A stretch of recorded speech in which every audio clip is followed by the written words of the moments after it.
Hey folks, Jim Thomas here, Fitness Management and Consulting, and welcome to our channel today. It's good to have you, and welcome back to all of our subscribers.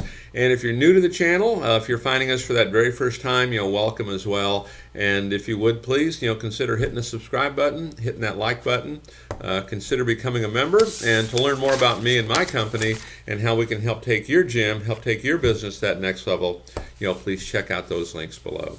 Now, with that said, let's get into our topic here for you today.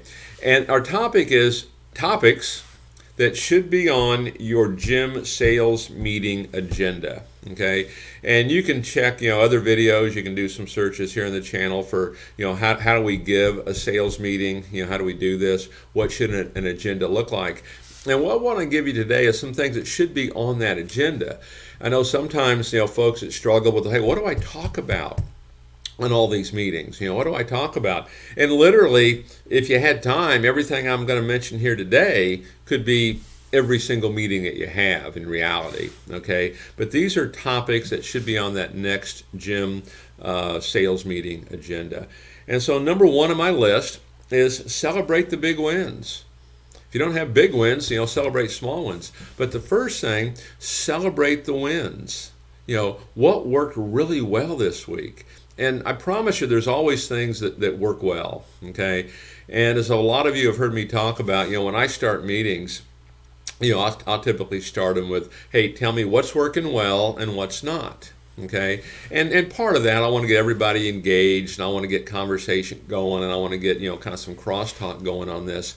But what's interesting about that a lot of times, particularly with folks that are kind of new at this, when I say what's working well, what's not, what's working well is a very small list, but what's not working is huge, okay? And that's not literally really, how it happens. That's what we think sometimes. We have a tendency to focus on what's not.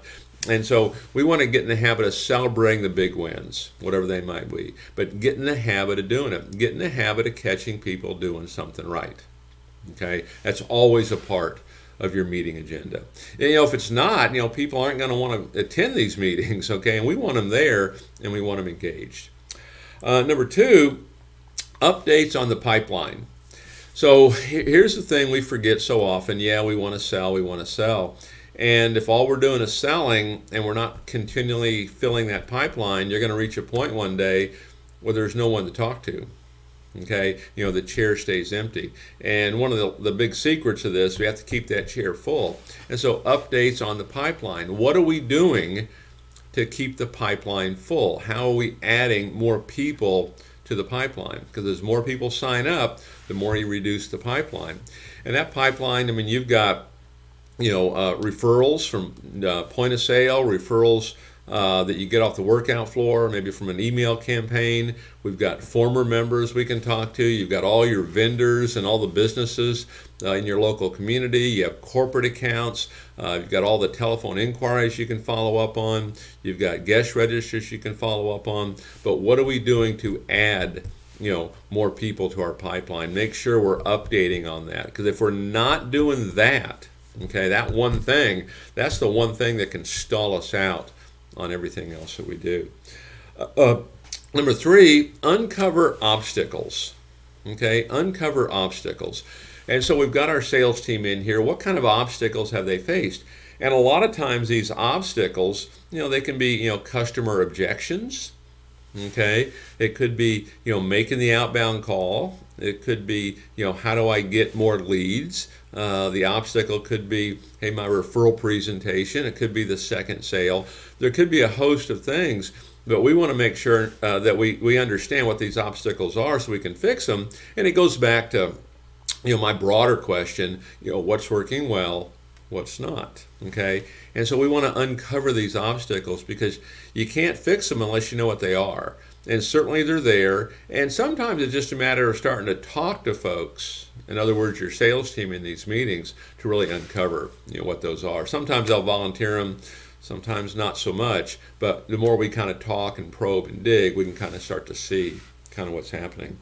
Number four, share your prospects' insights. Share your prospects' insights. What are your prospects saying? Okay, what are they saying?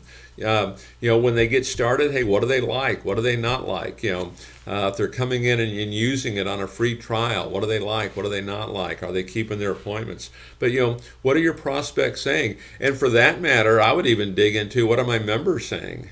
Okay, I'd want to know, hey, what do you like best about the club? Hey, what's one recommendation you have? Hey, how long have you been a member? What finally got you started here? But I'm always looking for prospect, for guest insight, what do they think? Because the more we can learn from them, the better job we can do on that next customer. And, on this prospect insight thing is, let's go back. Like if you're not making that sale, one of the things we like to see you do, and you can search it here in the channel, is using like a tour log sheet to really understand why that customer is not buying, and understanding that the reason they're not is because we're not bringing that value to a high enough level. And again, the reason we have to look at it that way is it's the only thing we really have control over is what we can do, okay? And we want that value, to exceed that price. And what could we have done differently if that customer came back in, or if that same situation presented itself again? And so we want to look at our prospect insights. What are they saying? Because ultimately, if they're not buying, no matter what they're telling you, what they're really saying is, based on what you want to charge me for it, I don't think it's worth it. Okay, so share these insights, and let's get feedback from other people in the meeting on how they handled it, perhaps. Okay, number 5, dive into the metrics. Know your numbers.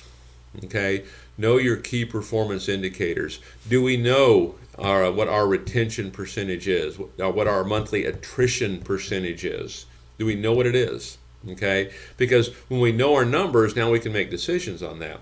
Do we know our closing percentage?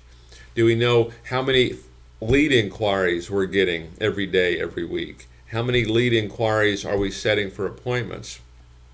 How many are showing up? How many are joining? How many are buying that second sale? Okay, all of these numbers. How many outbound calls are we making a day? How many appointments are we setting a day? Know your metrics, know your numbers, know your key performance indicators.